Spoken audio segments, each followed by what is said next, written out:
Namaste, you're on the Nation at 5. I'm Anand Narsimhan. And we start with the latest coming through on the probe into this entire conversion racket, where here at CNN News 18, we have kept you right abreast of the details. And as more details come through, well, it's quite startling. New dimensions of criminality from UK to Dubai to Mumbai and then Gujarat and Uttar Pradesh. This entire Hawala route, this Hawala for conversion, is now being unearthed. New turns are emerging. And now have a look at this, ladies and gentlemen. It's quite coming through. This is Salahuddin Sheikh, who routed funds via the AFMI Charitable Trust. About 19 crores came legally through the FCRA position, but another about 41 to 42 crore has actually come illegally via the Hawala route, and he has redirected this to numerous number of mosques and institutions which have been created illegally in our country. And it has also been used to further this entire cause of conversion via inducement and by illegal methods, and also targeting those who are most vulnerable, disabled, especially abled children and youngsters and youth who have been brainwashed into fundamentalism, and with a very acutely and devious bent of mind, if I may say that. Let's try and look at the details that have come through. This is exclusive here at CNN News 18 on this conversion racket. Unraveling a Hawala operation. The Hawala broker, or the Angadiya, was the operator, and he was questioned. And he has provided insights, and which has now been registered in front of a magistrate under the CRPC sections. And he says the role of Imran, also known as Rahul, is a resident of Mumbai, has been unearthed. It's quite filmy here, if I may say so, the way the modus operandi worked, where a 10 rupee note was actually used as proof. Now, this was Imran, who goes to the Hawala broker to pass on the Hawala fund. Imran shows the broker a 10 rupee note as a signal. So it's got the note which has got its serial number. He shows that note. The fund is then transferred.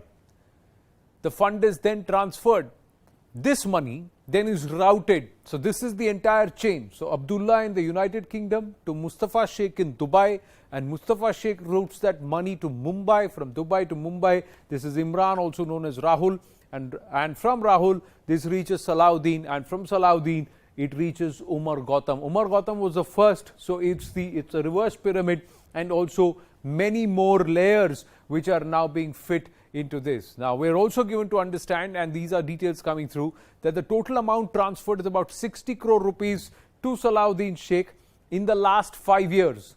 19 crores to his AFMI trust via FCRA. This money was donated to 8 mosques in Gujarat, 45 in Maharashtra. A lot of them were constructed with this illegal money, and this money has been funneled for various nefarious means. 6 mosques have been built on the India-Pakistan border in Bhuj, in Hawala, in Nankhatrana or Nakhtara. It is Nakhtarana and other areas. 19 crores received by Salahuddin AFMI Trust via FCRA. The remaining 41 crore. The remaining 41 crore has come in via Hawala. It's not real, it's real. This is how the entire Hawala network works. And 6 of these mosques have been built on the India-Pak border. All this money is illegal. This money is being used also for conversion. Ankit Ghonshikar of News 18 Gujarat is joining us. Ankit, namaste. और भी details सामने आए हैं, और अब ये जो है CRPC के तहत मैजिस्ट्रेट के सामने रिकॉर्डेड हैं, जहां पर ये अंगड़िया सारी बात बता रहा है कि ये पैसा आता कैसे था और इसे पहुंचाने का काम वो कैसे करता था। हाँ जी बिल्कुल, जो पूरी बात जो सामने आ रही है कि दुबई से जो पैसा है वो जो दुबई जाता था, दुबई से जो महाराष्ट्र जाता था, और महाराष्ट्र से सीधा जो गुजरात आता था। गुजरात आने के बाद जो सलाहुद्दीन शेख है वो जो पैसा है अलग अलग जिलों में जहाँ जाता था, और इसमें से जो है वो 103 मस्जिदें बनाई गई है, जिसमें राजस्थान, महाराष्ट्र, गुजरात और मध्य प्रदेश का भी नाम आ रहा है। और साथ में दूसरी भी एक बात सामने आ रही है कि कहीं ना कहीं इसको धर्मांतरण में भी यूज़ किया जाता था, या तो फिर दूसरी जगह पर यूज़ किया जाता है। और ये जो पूरा नेटवर्क है जो हवाले से चलता था, जो एसआईटी है वडोदरा पुलिस की, जो एसआईटी बनी हुई एसआईटी ने अभी तक जो है जो 5 हवाला के लोग हैं उनका सीआरपीसी 164 के तहत मजिस्ट्रेट के सामने बयान लिया है। और अभी जो क्या बयान लिया है वो सामने नहीं आया, लेकिन जो पूरा जो हवाला का नेटवर्क है इन 5 हवालों से चलता था, ऐसा तो फिलहाल लग रहा है। और जो 5 हवाला जो चलाते हैं उन लोगों का बयान लिया गया। और साथ में दूसरी जो एक बात आज जो सामने आई है, जो वडोदरा जो गुजरात का जो भुज है वहां पर जो मस्जिदें बनाई गई थी और वहां पर कौन से लोग कनेक्टेड है और उसकी भी जांच चल रही है। जो सलाउद्दीन शेख का जो एक आदमी था मंसूरी करके, उसको जो एविडेंस है उसको डिस्ट्रॉय करने के जुर्म में वडोदरा एसआईटी ने गिरफ्तार किया था। वडोदरा पुलिस की जो एसआईटी है उसको लेकर भुज के अंदर तपास भी कर रही है कि कहां गया है। और दूसरी आज जो एक बात सामने आई है कि वडोदरा का जो नागरवाड़ा विस्तार है वहां पर वो किसी मस्जिद के अंदर सलाउद्दीन ने पैसे दिए थे, किसको दिए थे उन लोगों की भी जांच हो रही है। और जो लोग जो है वो कैसे सलाउद्दीन के टच में आए थे और सलाउद्दीन ने उसको कितने, कब और कहां पर पैसे दिए, और कहीं ना कहीं ये बात जो भी सामने आ रही है उससे ऐसा लग रहा है कि एसआईटी को ऐसा अंदाजा लग रहा है कि कहीं ना कहीं धर्मांतरण के रूप में तो ये पैसा नहीं दिया जा रहा था। फिलहाल अभी एसआईटी जांच कर रही है। 5 हवाला जो ट्रेडर्स है उनके जो है बयान लिए गए हैं। जी अंकित, एक और जल्दी से आपसे सवाल पूछना चाहूंगा। ये जो 6 मस्जिद बने हैं बॉर्डर एरियाज में, ये भी क्या इसी हवाला के पैसे से बने हैं? क्या इनका आइडेंटिफिकेशन हो चुका है? ये कौन कौन सी मस्जिदें हैं और इसको किसने बनवाई, इसकी जमीन किसने दी? हाँ जी देखिए अभी ये कौन सी मस्जिद है, कहाँ, जो भुज के अंदर जो है नखत्राना है, खरड़ा है, उस जगह पर जो सामने आई है, जो इंडिया और पाकिस्तान की बॉर्डर पर जो गुजरात का लगा जो भुज है वहाँ पर बनाई गई थी। एसआईटी की एक टीम जो है वहाँ पर तपास कर रही, लेकिन वहाँ पर जो लोग थे उनमें से 4 लोगों का बयान भी सीआरपीसी 164 के तहत लिया गया है। लेकिन ये कहाँ पर है और कौन सी मस्जिद है वो बात अभी तक सामने नहीं आई। लेकिन वहां पर जो लोग थे उन्होंने सलाउद्दीन के कैसे संपर्क किया, सलाउद्दीन ने उनसे कैसे संपर्क किया, उन्होंने कितने पैसे वहां पर अभी तक डाले हैं, उसकी सब जो है पूछताछ चल रही है। लेकिन वो मस्जिद कहाँ पर है, किसने जमीन दी और किस लोग शामिल है, वो अभी बात जो है वो बाहर नहीं आई है। जी आगे ये भी डिटेल्स सामने निकल कर आएंगी and we'll put it out here at CNN News 18. Ankit, great work done. Thank you very much for joining us here on the Nation at 5. Now moving on, ladies and gentlemen, to more news coming through, and this time on the Afghanistan and on Taliban. This is the CNN News 18 exclusive. Our investigations editor Manoj Gupta telling us that the Taliban government could be inaugurated on 9/11. Many have been talking about this is something that they were angling. So on the 11th of September is when the Taliban government could be officially inaugurated. Now sources within the Taliban are saying that the Shura is thinking about this date deliberately. They say they are concerned about the way they are being treated by the US State Department. It's saying that it is not that they want to embarrass the United States, but for the Taliban also it is a very big day. A final call will be taken in a day or two, and the plans for inauguration on 8/11, in fact on 9/11, come after Taliban embarrassed the United States by painting their wall with their flag without permission. So this 9/11 aspect that is coming through, Manoj Gupta getting us this detail that they want to do it deliberately, they want to rub it in. They earlier was not planning to do it, but they are doing it now. They also defaced, vandalized the embassy premises of the United States along with that of Norway too. Shailendra Wangu now joining us. Shailendra, कई दिनों से इसकी बात हो रही थी कि क्या तालिबान इसीलिए इतना डिले कर रहा है क्योंकि वो 11 सितंबर की डेट को ये ऐलान करना चाहता है और जश्न मनाना चाहता है, जहां पर यूएस इस पर उस दिन वहां मातम मनाया जाता है, दुनिया भर में उसे देखा जाता है कि वो जो कृत्य किया गया था उस वक्त उसको याद करते हुए लोग श्रद्धांजलि देते हैं और तालिबान उस दिन जश्न मनाना चाहता है। इसी से उनकी फितरत और उनकी आगे की हरकतों पर भी एक इशारा मिल जाता है।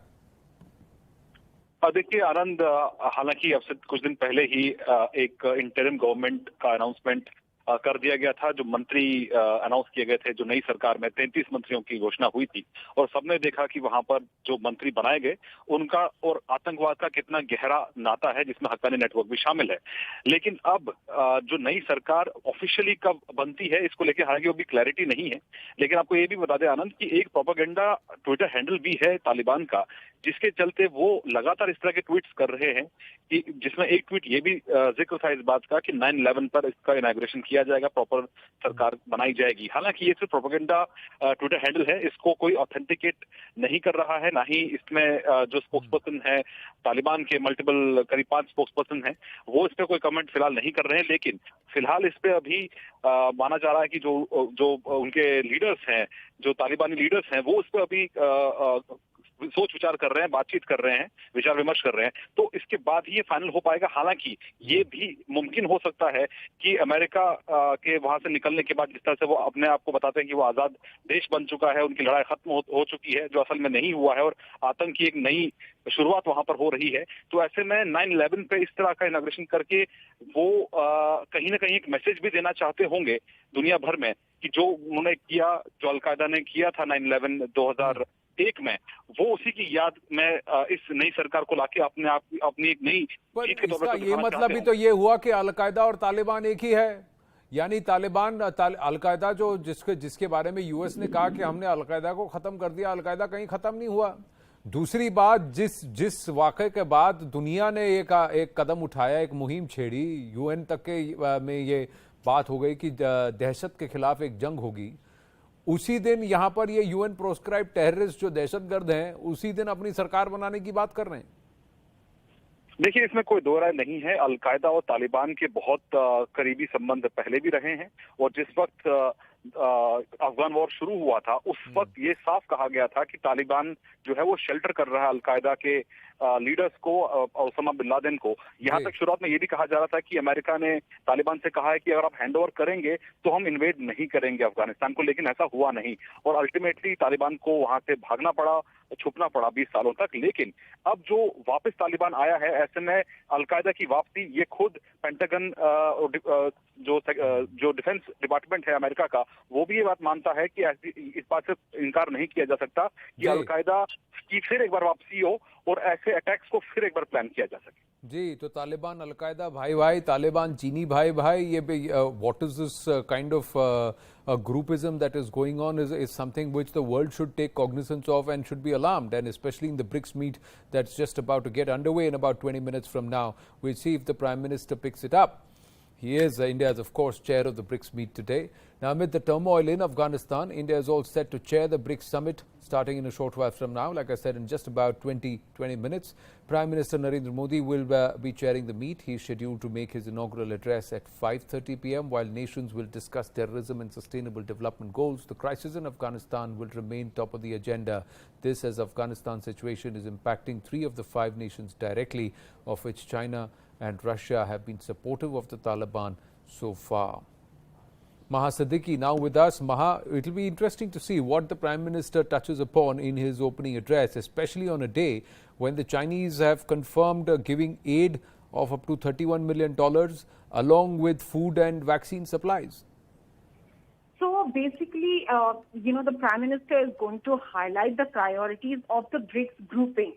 So in that context, Afghanistan will figure, but under counter-terrorism. There are many other priorities for BRICS as well. Let's not forget there are 2 other countries here, Brazil and South Africa, for whom though Afghanistan will be an issue, but not as much as for regional players like Russia, China and India. So there will be a talk on reform of multilateral system, which again is relevant today, Anand, because we have seen UN-sanctioned terrorists becoming part of a government in a country. So that aspect is also important. Apart from that, the Prime Minister will touch upon the issue of technology, on the issue of people-to-people contact. Then, of course, comes the issue of counter-terrorism, under which Afghanistan will be an important discussion, considering that there are terror outfits that India is worried about, which might get haven and sanctuary, which might do some recruiting from Afghanistan in this turmoil that it is going through, JEM and LET to be specific. The issue of Haqqani network and 2 of their proscribed terrorists being a part of the government, again, is a matter of concern for India. But in that context of terrorism, for China, there are groups like the ETIM which are of concern, especially with regards to their Xinjiang province. For Moscow, what is important is that the countries neighboring, Central Asian countries neighboring Afghanistan, Tajikistan, Uzbekistan, they all in some sense might be impacted by terrorism, and then they look towards Moscow for support in the region.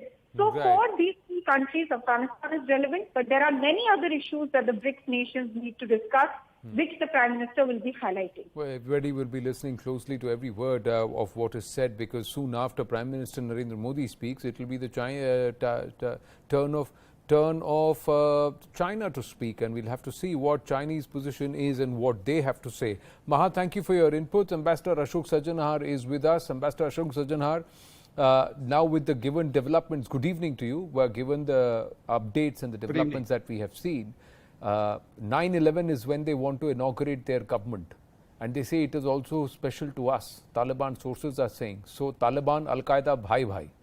And imagine if their world is trying to legitimize this lot, Hassan Akhund is going to stand up and perhaps shake hands with prime ministers of the world and say, hello, I am Hassan Akhund and I am a terrorist. So is that what we are subscribing for and signing up for? Yeah, I think that is very, very ironic, and it really all boils down to the manner in which the United States has led itself and the whole world to come to such a pass. Of course, in 2020, when the agreement was signed in February, it was said to be a peace deal. It was just an abject surrender deal. It was a withdrawal deal for the United States. You see, at that time, Mr. Trump had a political compulsion. He had an election to face. So that is why he was doing what he was doing, because he was in extra hurry. But frankly, for Mr. Joe Biden, when he came in, there was no such compulsion for him. He had changed many, his argument has been that, my predecessor had agreed to it, so I'm going through with it. I think that's a very lame excuse, because he has changed many things that Mr. Trump had done, whether it was the Climate Change Accord, Paris Agreement, JCPOA, he's trying to sort of, go back to it and so on and so forth. So there's no reason. I think this is a blunder of huge proportions that the investment the Americans have led themselves into and put the whole world into. Right. And that is the occasion when, all these 6 countries, the leaders or representatives, I don't know how many leaders will come. I don't think any of the leaders will come, and because none of them has still recognized that government in, Afghanistan. The Afghan government has, as yet, there has been no legitimacy and no recognition that has been granted to it. And the presence of the leadership will definitely, send out that very strong message. So I don't think any of these, at least most of these countries, are willing to sort of, take that step just yet. Right. But yes, it is hugely ironical, Anand, that this whole thing is going to take. But frankly, I have little sympathy for the United States, because they have led themselves and led the world into such No, but the fact is, Ambassador Sajjanhar, why just blame the United States? The Chinese have rushed in. And look, what is it that the world is endorsing? So Sirajuddin Haqqani tomorrow will meet, he's going to sit and share the table with Tony Blinken. And he's going to look at Tony Blinken and say, I'd like to collect my $10 million while you serve me a cup of tea. This is what they are allowing to play out. Yeah, no, exactly, you're right. I think you're right. But see, now they have also said that there's this message that has come from the State Department saying that, all these are wanted and terrorists on the list, on the UN list and the US list of terrorists. And the Taliban has shot back saying that, this is going against the provisions and the agreement, the Doha agreement that was signed in February 2020. What I would like to ask the Taliban is, have they met any of the terms and conditions of the Doha agreement that they are sort of, flashing this in front of the Americans or the world that, you promised that they will be removed from the terrorist list? I think India is on the sanctions committee, and India and the other countries who have seen what the true colors of the Taliban are, what they have been earlier, what they have been up to right now, the genocide that they have committed along with Pakistan in. I think they should be held to account for all these acts of commission. They should not really be allowed to get away with it.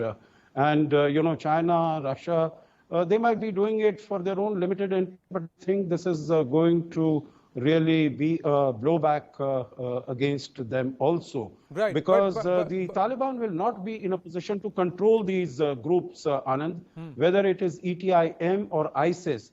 Neither will there be any will or Ambassador inclination, Saab, the nor will United there Nations, be any the capability. US, the UN Security Council all agreed that they want to wipe out the Al-Qaeda. Have they wiped out the Al-Qaeda? No. What have they done? They have fostered an Islamic State, that is a Daesh. Now there is an IS Khorasan. They have not even been able to ban a Masood Azhar because China is sitting there with a veto power and it's blocking it. And talking about China, as Major General Dhruv Katoch is also joining us, China has backed this government now. They are backing the Taliban. They have said we are offering an assistance of $31 million along with food supplies and saying we'll also give you vaccines. And there is an engagement between foreign ministers of the neighboring nations on Afghanistan post takeover. China's foreign minister Wang Yi has assured $31 million of grain, winter supplies, vaccines, medicines as per its requirement. China has also backed the new Taliban government, saying new government will restore peace and end anarchy. The meeting was convened by Pakistan, was also attended by Iran, Tajikistan, Turkmenistan and Uzbekistan. China yesterday also sent 3 million doses of COVID vaccine to Kabul. अभी हालात चल रहा है दुनिया के साथ रवाबित जो है अफगानिस्तान का अभी दुनिया के बड़े इस पर ताकतों जो है चाइना है रशिया है खुद यूएसए है और पड़ोसी मालिक है वो बहुत अच्छा चल रहा है पंजशीर के तकरीबन 100% जैदिन के कंट्रोल में है कोई वहाँ पर मतलब कोई मकामत कोई रेजिडेंस नहीं हो रहा प्रोपेगेंडा के अलावा कुछ भी नहीं है पाकिस्तान जो है ये सही बात है कि वो हमारा पड़ोस मुल्क है उसके साथ हमारा मतलब सब पड़ोस मालिक के साथ हमारा अच्छे रवाबित है सब आते जाते हैं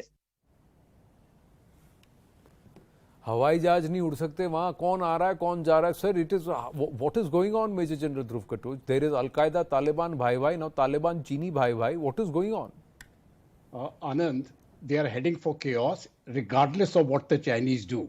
Now, let me put a few facts on the ground. One, $31 million is not too big an amount of money, but the Chinese haven't given that money yet. They will give it in tranches. That is one. As far as food supply is concerned, when you're looking at a population of the size of Afghanistan, China cannot afford it for a very long time. They don't have those supplies. The only thing, yes, which they do have is the the COVID vaccine, which is to inoculate them against the China virus. Now, that is the only thing which I think the Chinese will be able to procure on a long-term and supply on a long-term basis. But the way I have looked at the situation, I do not think that the Chinese are going to win this round because despite the fact that they have a land border via the Wakhan corridor, they are very reluctant to really get in. The Russians are also reluctant to get in because they know once they get in, there is no way they can get out. Now, that is going to be the challenge which they're going to face. So they're not coming in. Now, remember, the Americans came in despite the fact that they were thousands of kilometers away. The Chinese, being on their border, still don't have the courage to move in. Number two, as far as the Taliban and the other terrorist groupings within Afghanistan are concerned, I don't think the Taliban, the present leadership, has the capacity and the capability to keep other terrorist groups in check. And more importantly, I don't think they have the ability to keep their own cadres in check. If you notice what they have done in some of the districts within Afghanistan, they have issued instructions that our cadres are not trained, so they will not react properly to the women, etc., etc. Now, they are not in a position to control their own cadre, leave alone the other cadres. But more importantly, even when these cadres were in Pakistan under the direct tutelage of the Pakistani ISI, the ISI was finding it difficult to control them. So I think that element of control is out. The ETIM is going to function and it is going to hit China hard. ETIM and also TTP. TTP will also turn somewhere, hurt Pakistan, and it will also hurt what are some Chinese investments in Pakistan. So it is also indirectly going to hurt the Chinese. General Katoch, please stay with me. And Ambassador Sajanhar, please stay with us. We're going to take a very, very short break. Lieutenant General Vinod Bhatia has written a very interesting piece and where he says that the Chinese are sitting on a tiger. and they just don't know how to get off it, including the Pakistan. And the tiger is Taliban. So once you get off the tiger, you don't want to get off it because you don't know. The tiger may just pounce upon you and consume you. So that's the analogy that he's drawn. We're going to take a short break. When we come back, we build up to the BRICS summit and the Prime Minister's address.